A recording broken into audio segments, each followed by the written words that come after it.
This is part 2 of our mindfulness, meditation, and manifesting sessions. And today we are going to be talking about manifesting. Now, manifesting is a word kind of like last time when we talked about mystic. It really depends upon how you define it. And for some people, manifesting can be a little bit more like the prosperity gospel or theology that has the idea that if you are right with God and if you're positive and you pray to God, God will give you absolutely everything, whether it is, great cars and houses and clean bill of health, and you'll look like you're fantastic when you're 80 and all of those kinds of things. And people will see manifesting as that kind of a belief. And then when those things don't happen for you, it's because there is something wrong with your relationship with God. That isn't too far off from what the Old Testament Jews believed, that when a tragedy affected people and people were hurt, it was because there was some sinfulness in their nature. They deserved it. Other people will look at manifesting and will say, well, it's all positive belief. You meditate, you manifest, and all these great things come. And if they don't come, it's because you're not doing it right. Same kind of attitude. In this class, and what I believe manifesting is much different. And it has a real different spin to that. I see it as actually either co-creating on getting what you want out of your life by listening to God and listening to His direction on what He wants for your life. So, manifesting is consciously creating a life you love.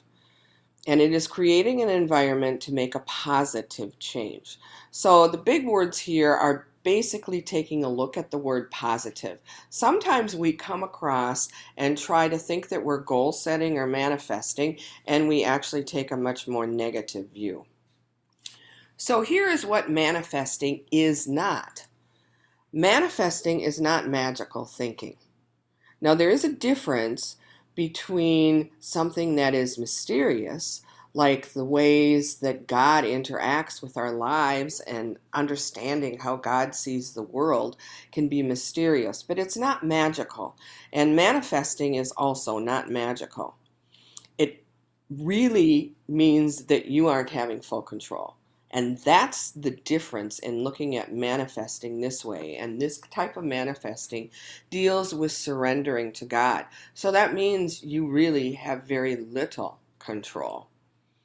And it isn't that you're manipulating God or your will on the world. All right, so you are letting go of outcomes, you're letting go of a number of things to listen to be able to do God's will. So again, you're not attached to those outcomes, which sounds really strange for goal setting. But bear with me here. We'll get into a little bit more about that. It also isn't what they're calling spiritual bypassing. Oftentimes with the manifesting that, people say that if you think positive, all these positive things will come your way. You know what? Most of us know that isn't true. There are bad things that happen to very good people. And ignoring that pain or the worry with that, or not even dealing with what's happening now, is not helpful. So we're not talking about bypassing the yucky stuff that happens in our lives. And that also includes dealing with our own shadows. It is also not a situation where it will be, I'll be happy when. Okay, God, if you do this, I will be happy. I will follow your will. I will do what you want. That's actually more manipulating. Again, I think we've talked about this before. Being happy now and in the present, you have full control over. So manifesting is not, okay, if I get this or that, that's when I'll be happy. Manifesting is also not manifering. And oftentimes when we look at our goal setting, it takes on more of a negative belief system. And so what you're going to be looking at is, from previous videos, we talked about fear. And if you are in fear and in a fear state, you can't manifest. All right. And so what you want to be able to do is to keep that sense of fear and panic out of your goal setting. Now, again, don't take a look at this dualistically as either or, but you can bring fears into fruition. Now, that doesn't mean that if you're afraid or something that you're going to get COVID, that means that that fear is going to bring COVID to you. I do not believe that. But I do believe that sometimes our negative or fearful beliefs can make things happen in ways that you never considered. A number of years ago, many years ago, I guess, I was in high school or college, and my family and the neighbor's family went out cross country skiing. And we came across where there was this little bridge, and it went over a little creek with open water. And there was, railings on the sides. So it was all railed in. It wasn't an open bridge. Well, my neighbor was scared to go over it because she said, I know I'm going to end up in the water. And I had said to her, you know what? To do that, you'd have to actually duck and force yourself through that fence. That's not going to happen. I said, why don't you go ahead, be ahead of me, and I will follow you. So she did. Sure enough, she got to the center of that bridge and she ducked and she went underneath. She had to work at getting underneath that and fell into the water. That's when sometimes our fears can come into fruition. We've heard about rehearsing tragedy from Brene Brown, and we know that rehearsing tragedy always leads to suffering. There's a difference between planning ahead and then actually wasting the time of rehearsing tragedy. Tragedy and doing that is actually more of a manifesting type of process. Another way of saying that is watering the weeds, talking a lot about what you don't want. Emily Fletcher had said at the time she was talking about the election and hearing people so many times saying, oh, I certainly hope so-and-so doesn't get elected. I don't know what we're going to do if so-and-so gets elected. That's watering the weeds. To turn around and say, well, I certainly hope that this candidate is going to get elected and that these kinds of things could be happening and could happen and be positive for our society. So that's watering the weeds. And then, of course, what we put our attention on grows. So if you have a negative outlook, if you think that the world is out to get you, you will definitely see all of the ways and places that the world is out to get you, because that is where you're putting your attention, and that is exactly what you will find. So what Emily Fletcher says is that combining manifesting with meditation, which is part of her 3M Ziva process, is more powerful than doing either one alone. But what you need to do is you need to be clear on your dream or your desire. And oftentimes your dream or your desire is meaning more than what you originally think. So say, for example, your desire or your dream is to get a new car. Well, what is really behind that? Do you want to get a new car because you want a car that makes you feel safer on the road? Or do you want to get a new car because you want a car that is more reliable? Or do you want to get a new car because now's the time that you may have the extra money to pay for that and it would help in the long run? So oftentimes what we think we want or desire is tied to something else. But again, you need to be positive to be able to match your dreams. So say, for example, you wanted to lose 50 pounds by May because there was a family gathering. Well, if your attitude really is, well, I've never lost 50 pounds, I'm not thinking I'm going to really do this, but I'm going to put that out there as a goal. That's how goals are not realized. That's how you never get to where you want to be. This, I think, is one of the best things in taking a look at goal setting, especially at manifesting or working with God. You want to choose not the thing, but the feeling it will bring. So, for example, Say it is that you want to lose weight. What is the feeling that you want? Do you want to feel comfortable enough in your body that you can play with your grandkids, that you can get outside and do the things that you really enjoy and be more comfortable in doing that? Is it because you want to feel healthier, that you want to try to lengthen your life so that you can spend more time with family and friends? So taking a look at that feeling is more important because it will also get you more clear on your dream or your desire. So she always says to use gratitude prior to manifesting. Now, we've talked a lot about gratitude, so we know all of the benefits, but getting into a positive mindset by using gratitude helps you when you get into the manifesting piece of her meditation practice. And again, just stating what you're thankful for changes what happens in your brain.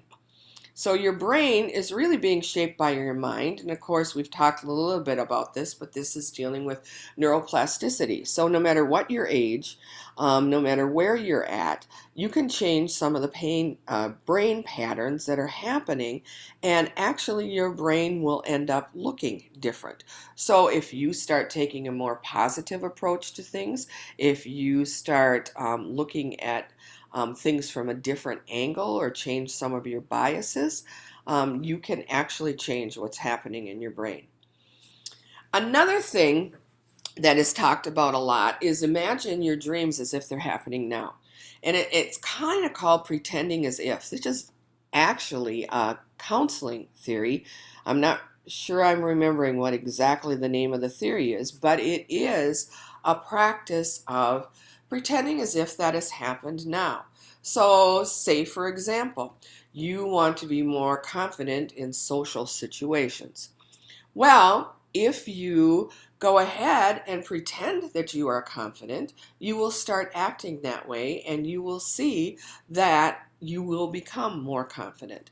Same way even with my example with losing weight. So say you want to feel more healthy. So if you pretend as if you do feel more healthy, you may make better choices on eating. You may feel more motivated to get out and do some work and work out or spend time outside. So pretending as if is actually a good thing that helps with manifesting. All right, this is the part that I really like the most. Manifesting is kind of intentionally placing a request, or you could say an order of life that you love with God.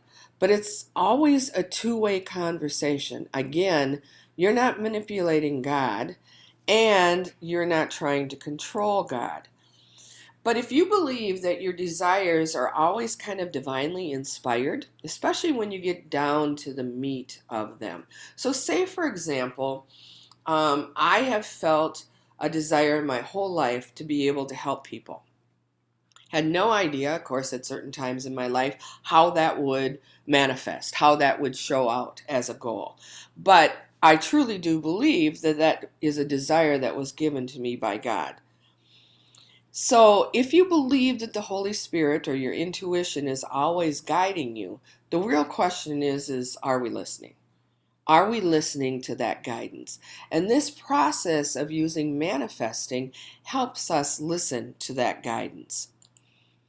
So once you and God are one, once you have surrendered, is another way to say this, surrendered to God, God will use you, and that's when thy will be done. And again, this happens not necessarily always with conscious thought. It also has to happen with more of that right brain felt sense. Here's another thing that's important, and it also pertains to prayer. You manifest the why and the what. All right, God, I want to help people. And the reason I want to do that is because I want to feel like my life is purposeful. All right? So, God takes care of the how and the when. So, God may show me, if I'm listening, ways that I either may be able to help people or ways that I can see that my life is purposeful. And sometimes the when comes not when you expect it. It can come sooner than you expect, or it can be a lot later. So you have to use patience. What you need to do is just to stay in the joy and the possibility of the what and the why, and know that that is what is out there. I want to feel a sense of purpose. I want to be able to help people. Then you let God do the rest and you listen. God, where are you leading me? How is it that you're going to do that? And part of that, you have to believe that God is, first of all, answering prayers. And I believe that God always answers prayers, even if we don't know or we don't understand when or how they're answered. But is God on your side? And if you truly believe that God is on your side and will always answer prayer, then you're a much better place to be able to see where God is leading you. Of course, this doesn't mean you'll get what you want.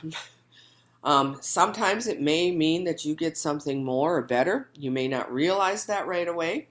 It may mean that it's already on its way, or it may mean that you will never see that prayer answered. I just do believe that the prayer is answered and that I'm not seeing a bigger picture. So, there is no will but God's. When you have learned how to work with God by manifesting, by co-creating, by praying, whatever you want to say, when you've learned how to decide with God, then even if it's something you don't really think you want, the decision seems easy. All right? And it just seems right. And there isn't, there may be work, but the effort isn't there. And you will be led.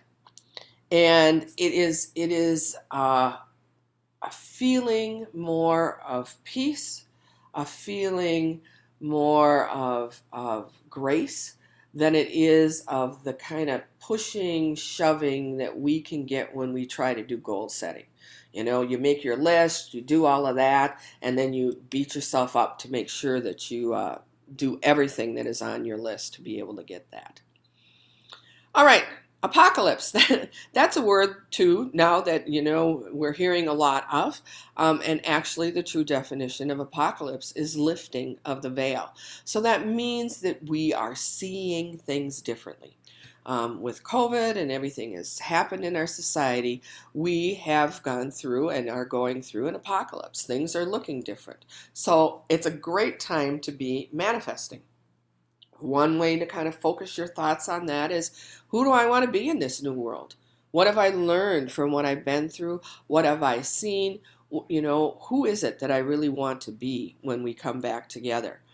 And then also, what do I want in my life? And that can have anything to do with personal things, spiritual things, financial, things with your home, society, or even the world. So your ideas of where you want to manifest, where you want to set goals to work with God and to listen to God, can be in any of those kinds of areas. Again, it helps to deal with what is it that you're really looking for? How do you want to feel? Once you've figured that out, okay, and a way of saying that is grounded in being, then you are moved to action. And this is sometimes a place where people can get stuck. They can get stuck in surrendering to God, listening to God, doing lots of meditation, and then they don't move forward on any of the things that God is actually calling them to do. So you've got to get clear on what you want, and then you need to act. Then you need to do something. The thing is when you get to the action portion, you have to consider who you really are. So if you are an overachiever, if you are somebody that's going to jump in with both feet and you're going to set these big, huge goals and you're going to get overwhelmed and you're going to get frustrated and it's not going to end up working in the way you like. That would be typical of a lot of the ways that we've been talking about previously in our lives of goal setting. Manifesting with God is a much more subtle, quiet way of doing that. So if you're an overachiever, make sure that you take a look at that. On the flip side, if you are more relaxed and a little slow to act, and you kind of get stuck in the process, but you don't move forward to performing any kinds of action, you may need to ask God to help you to do that, and you may need to push yourself a little bit more. Again, manifesting oftentimes, especially in this thing with meditation, is you do it visually. You take a look, you pretend as if, all right, when you manifest, and then you move out and you take that action. And then we've always talked, this makes more sense if we think about talking about small steps, reverse engineering. So, if you have a goal that you're going to, go out there and you want to lose 50, 60 pounds, all right? You, you got to take small steps in getting there. You got to take small behavior changes. And so you want to be looking at things. So maybe for the first week or whatever, you do nothing more than drink more water. All right, and try to make healthier decisions on either your eating or what you're doing. So the small steps are important. All right, so here is the process for the Ziva technique, the meditation technique that I use. So this combines what we went through last video, and then also now this video. Remember, I added a sense of a pre-mindfulness kind of meditation. If you are sitting in one of those days that to sit in a chair is going to be just a struggle, go out and take a walk. Take a walk in nature. Use Augustana's Labyrinth. Do some yoga. Play some music. Do something before you try to sit and meditate. And then the first M dealt with mindfulness. And it was really only a couple seconds. What you're doing is you're releasing the stress of now. Remember, we talked about people of having really good luck with using EFT tapping, and then using visualizations, breathing techniques, anything that you can do to help you relax for the here and now. And then you get into the silent contemplation or meditation for about 15 minutes. And this, of course, allows you to heal your unconscious and allows you to surrender and connect with the divine. So you may not even feel like you're connecting with the divine, but trust me, you know what? You really are. The more you do this, you have to practice, practice, practice, practice. It's always a practice. You will see and things will come through on that. Some of the things she said, again, that were helpful with this silent piece was make sure you're sitting in a chair with your back supported, but your head not supported, because that way you won't fall asleep. Make sure you come up with an anchor word, a visualization, whether it is the sun, whether it is an anchor or whatever, that you can go ahead and use whenever you catch yourself in your mind's wandering. I think I said last time, anytime you get back to, writing your grocery list or thinking about another problem and you realize, nope, I'm actually trying to be silent here, you go back to that word, whether it's peace, whether it's hope. I use Abba, and you say that word, and then it brings you back, and then you try to go into that silence again. And those things really help. The other thing you need to know is that you will go back and forth with this continuously, and it doesn't mean that it's a bad meditation. But after you have done that and you start to wake yourself up a little bit, move your fingers, your toes, all of that, you're going to prepare for manifesting, and you are going to come up with 3 things that you are grateful for. So, and they can be absolutely anything. And a lot of people are talking about using the things that you're grateful for as being very small things. I mean, a warm shower. The fact that you have, the sun is out, the fact that you have a house, it can be anything that you are grateful for. And then you move into the manifesting piece. So depending upon what it is that you've kind of decided that your desire is and how you want to present that to God, will determine how you use this manifesting piece. So say, for example, I have wanted to have more peace and calm in my life. I want to be able to be productive, but I don't want to be overwhelmed. I want to have this sense of peace. And so I have manifested or prayed to God, asked to God to give me a sense of peace in my life. And so when I get to the manifesting piece, I may go ahead and visualize myself going through the rest of the day, finishing things that I need, and having a sense of peace or calmness about that.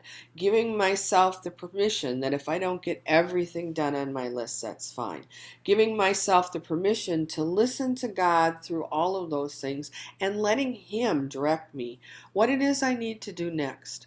Do I need to take a break? Do I need to do some breathing? Do I need to do some, reading in the Bible? Is there something that I need to do to help give me the peace to get through the day?